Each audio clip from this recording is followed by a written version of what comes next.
On this foot washing thing, we're kind of removed from this practice by time and place. We might not understand the custom of foot washing, and it seems strange to us, but think about it.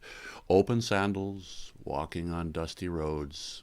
It was customary to wash your feet before you entered someone's house, especially for dinner, because you'd recline for dinner, and your feet would be up where the food is, and your feet might even be in the next guy's face. So this foot washing thing is, in the Middle East and in Jesus' time was something of practicality. It was normal, just as normal as it is for us to take our shoes off, especially in winter when entering a person's house. We do that out of courtesy. We don't want to bring the dirt from the outside in the place where they live. Same deal for there.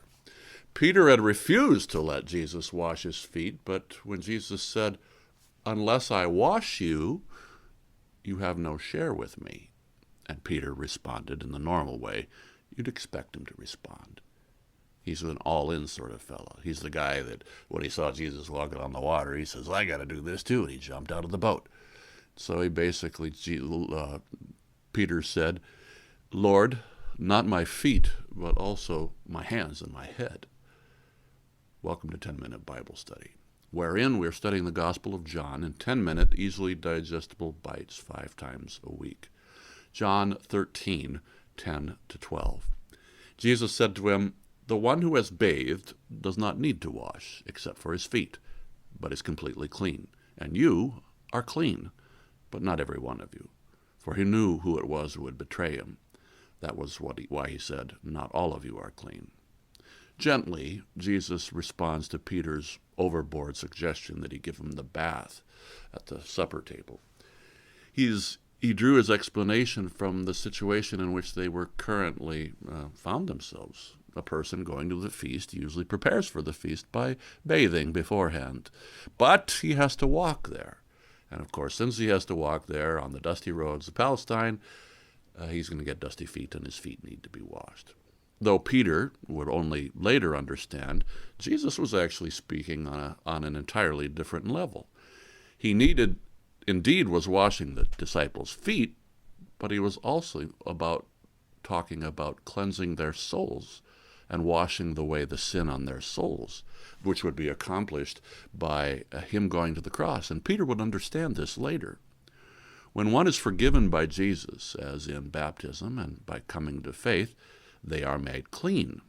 But on the road of life, they will, along the way, step into sin. A Christian, therefore, is encouraged to repent regularly, daily even, so that he may remain clean and sin doesn't get a foothold. Pun intended. Now, Jesus gets down to the implications of what he just had done. John 13, 12-15. When he had washed their feet and put on his outer garments and resumed his place, he said to them, "Do you understand what I have done for you? You call me teacher and Lord, and you are right, for so I am. If I, then, your Lord and teacher, have washed your feet, you also ought to wash one another's feet. For I have given you an example, that you should also do just as I have done for you."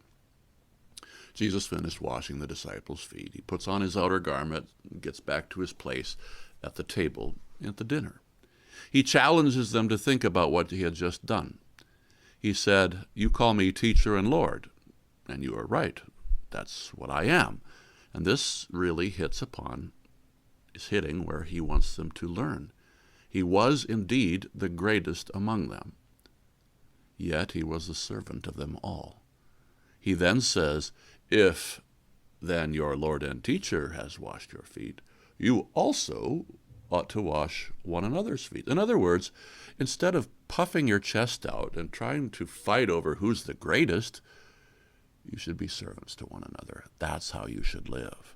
This is a direct broadside against the argument that the disciples had before that evening, and which they often had during their time together.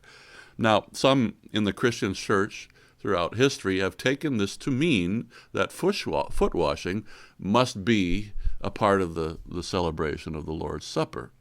They're taking the symbolic act of foot washing, that Jesus performed as if it were not symbolic, that he really wasn't intending on teaching anything by it other than washing feet, that he wasn't teaching them to think about how they were behaving towards each other.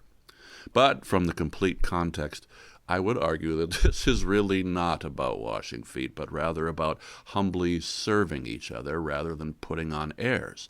He could have just as well cleaned out their garage, or scrubbed their toilets, or cleaned their offices, or what have you.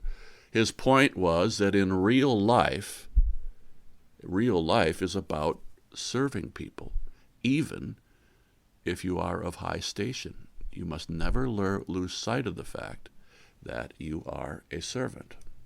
John 13:16 through 17. Truly, truly, I say to you, a servant is not greater than his master, nor a messenger greater than the one who sent him.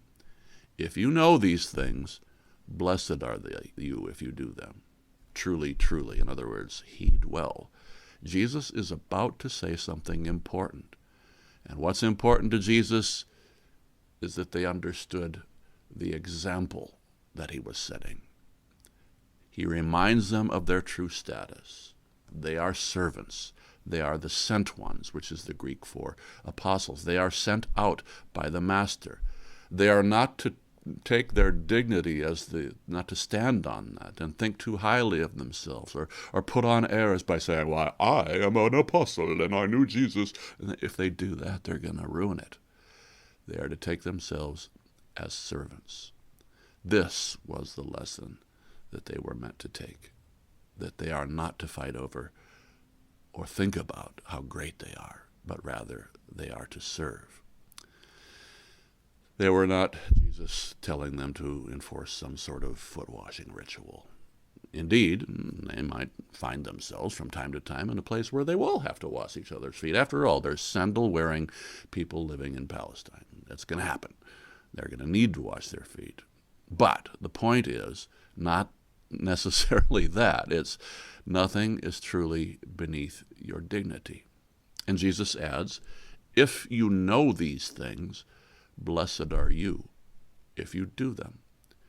You are blessed when you realize that you're a servant. I've often thought that one of the greatest things that one can learn in life is understanding that he is a servant. And when you view your life in that way, as someone who serves other people, there's just tons of meaning in that. On the other hand, if you view your purpose in life as to make yourself look great, you're not going to have any meaning. You'll end up being vacuous.